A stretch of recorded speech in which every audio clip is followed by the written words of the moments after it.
अच्छा अब आगे चलते हैं। देखो अब हमारे पास यहाँ पे दो और चीजें हैं जिसको हम कहते हैं, एक है इनवैलिड हैंडलर और एक है आपके पास नंबर ऑफ इनवैलिड्स। अब देखो ये इनवैलिड हैंडलर कब काम करता है भाई, देखो अगर मैं ये चाह रहा हूं कि भाई कि फॉर एग्जांपल जब मैं सबमिट पे क्लिक करता हूं तो मेरे पास, जिस तरह अभी आपने देखा कि मेरे पास बहुत सारे टेक्स्ट बॉक्सेस हैं, ठीक है, तो अगर मैं ये चाह रहा हूं कि मुझे ये बताए कि कितने टेक्स्ट बॉक्सेस के ऊपर एरर आ रहा है, ठीक है, मतलब अगर मैं चाह रहा हूं उसका मुझे काउंट रिटर्न करे। फॉर एग्जांपल अगर मेरे पास 10 टेक्स्ट बॉक्सेस हैं, ठीक है, और जब मैं सबमिट पे क्लिक करता हूं तो 10 के 10 में एरर आता है, तो जहां जहां एरर आ रहा है उसको काउंट करके हमें एक इंटीजर रिटर्न करे, एक काउंट रिटर्न करे, फॉर एग्जांपल 10। लेकिन उसके बाद अगर मैं एक टेक्स्ट बॉक्स में से एरर हटा देता हूं तो बाकी कितने बचे, 9, ठीक है। तो अगर वो मुझे इंटीजर नंबर रिटर्न करवाना है तो मैं यूज करता हूं इनवैलिड हैंडलर का, आपके पास एक ऑप्शन है, और फिर इसके बाद मैं इसी के साथ यूज करूंगा नंबर ऑफ इनवैलिड्स, ठीक है। तो इसके साथ काम कैसे करेंगे, देखो मैं यहाँ पे आता हूं और यहाँ पे हमने कुछ ये जो रूल्स अप्लाई किए हैं, ठीक है, हमने ये एक पूरा सेक्शन बनाया हुआ है रूल्स का। अगर मैं आपको यहाँ पे दिखाऊं, ठीक है, ये वाला जो आपके पास सेक्शन है ये पूरा रूल्स का सेक्शन है जिसमें मैंने अपने टेक्स्ट बॉक्सेस पे ये मेथड्स अप्लाई किए हैं, और उसके बाद हमारे पास यहाँ पे ये रूल्स का पोर्शन एंड है, और उसके बाद दो और ऑप्शन है, हाईलाइट और अनहाईलाइट, और इसके बाद हमने अप्लाई किया हुआ था मैसेजेस का पूरा सेक्शन जहाँ पे हम अपने कस्टम मैसेजेस प्रिंट करवा रहे थे। तो देखो ये अनहाईलाइट के बाद यहाँ पे मैं ये ऑप्शन यूज करता हूँ जिसका नाम है इनवैलिड हैंडलर, ठीक है। तो यहाँ पे मैं कहता हूं इनवैलिड हैंडलर, ठीक है, और यहाँ पे इनवैलिड हैंडलर में एच कैपिटल है, याद रखना। और इसके बाद जब आपके पास ये इनवैलिड हैंडलर चलेगा तो एक फंक्शन चलेगा, ठीक है, और इस फंक्शन की मैं यहाँ पे बॉडी दे देता हूँ, और जहां पे इसका कर्ली ब्रैकेट ऑफ हो रहा है यहाँ पे मैं कॉमा लगा देता हूँ, और यहाँ पे मैं कह रहा हूँ कि ये जो एक फंक्शन है ये एक आर्ग्यूमेंट लेगा जिसका नाम होगा एलिमेंट, ठीक है। मतलब देखो मैं क्या कह रहा हूँ कि जब भी हमारे पास कोई भी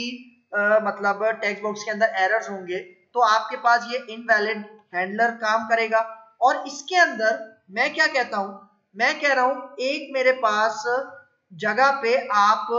वो मैसेज शो करवाओ कि for example 10 fields are invalid, ठीक है, और वो मैसेज आप कहां शो करवाओगे, उसके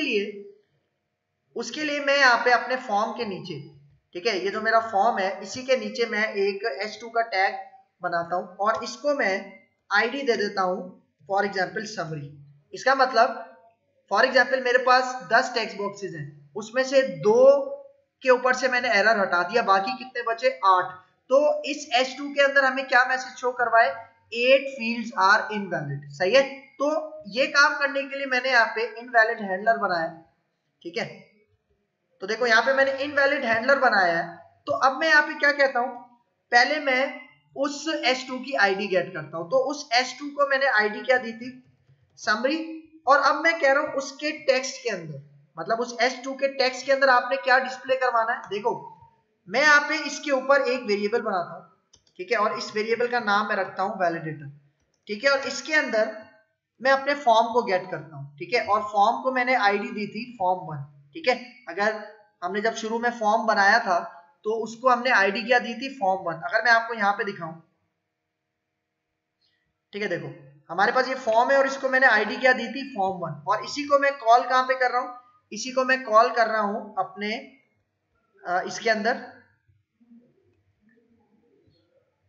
ठीक है, यहाँ पे देखो सही है। मैं कह रहा हूँ form1 और इसके ऊपर ये जो मैंने वैलिडेट का मेथड अप्लाई किया था, ठीक है, मतलब मैं कह रहा हूँ ये जो फॉर्म है जिसके ऊपर मैंने वैलिडेट अप्लाई किया है इसका रेफरेंस कहाँ पे जाके स्टोर हो जाए, वैलिडेटर के पास जाके स्टोर हो जाए। और अब मैं कह रहा हूं कि यहाँ पे मैं इस वैलिडेटर को कॉल करता हूं, ठीक है, वैलिडेटर डॉट, और मैं यहाँ पे अब एक दूसरा मेथड यूज करूंगा जिसका नाम है नंबर ऑफ इनवैलिड्स, सही है। मतलब देखो ये मैंने आपको दो चीजों के बारे में बताया था, एक इनवैलिड हैंडलर और दूसरा नंबर ऑफ इनवैलिड्स। तो ये नंबर ऑफ इनवैलिड्स का मेथड पता है क्या रिटर्न करेगा, ये हमें रिटर्न करेगा कि कितनी फील्ड्स इनवैलिड है उनका काउंट रिटर्न करेगा, और मैं कह रहा हूं कि समरी के अंदर वो काउंट हमें प्रिंट हो जाए। मतलब फॉर एग्जांपल अगर 10 फील्ड्स में एरर है तो ये हमें क्या रिटर्न करेगा, 10, और इसके आगे मैं एक स्ट्रिंग कॉनकैटिनेट कर देता हूं और मैं कहता हूं 10 फील्ड्स आर इनवैलिड, ठीक है, सही है। तो मतलब जब मैं अपना फॉर्म सबमिट करूंगा तो ये इनवैलिड हैंडलर चलेगा, ठीक है। और फिर मैंने यहाँ पे क्या किया है कि ये जो फॉर्म है इसका रेफरेंस इसकी आईडी के साथ मैंने कहा पास कर दिया वैलिडेटर, और अब मैं कह रहा हूं इस फॉर्म के अंदर कितने इनवैलिड्स हैं वो मुझे बताओ, और इस स्ट्रिंग के साथ अटैच करके मुझे आप कहां पे डिस्प्ले करवा दो, इस समरी के अंदर। और ये समरी क्या है, आपके पास S2 का टैग है, ठीक है। और ये सारा काम मैं उसकी टेक्स्ट प्रॉपर्टी के अंदर सेट करवा रहा हूं। तो इसको अब सेव करते हैं और अब यहाँ पे आके मैं इसको रिफ्रेश करता हूँ, ठीक है, सही है, इसको रिफ्रेश कर दिया, ठीक है। और अब अगर मैं यहाँ पे आऊं और सबमिट के ऊपर क्लिक करूं तो जैसे ही सबमिट पे क्लिक करूंगा तो अगर आप नीचे आ जाओ तो देखो क्या कह रहा है, 12 फील्ड्स आर इनवैलिड, मतलब 10 मेरे पास टेक्स्ट बॉक्सेस हैं और ये 2 मेरे पास, मतलब आपके पास एक तो रेडियो बटन जेंडर के लिए है और एक ये चेक बॉक्स है, तो इनको मिला के टोटल कितनी फील्ड्स हैं आपके पास, 12 फील्ड्स आर इनवैलिड, सही है। और ये 12 कौन रिटर्न कर रहा है आपको, ये 12 रिटर्न कर रहा है ये नंबर ऑफ इनवैलिड्स का मेथड, सही है। तो देखो अगर मैं अभी यहाँ पे मेल सिलेक्ट कर लूं और एक्सेप्ट द टर्म्स के ऊपर भी चेक लगा लूं, और अब अगर मैं यहाँ पे आके सबमिट करूं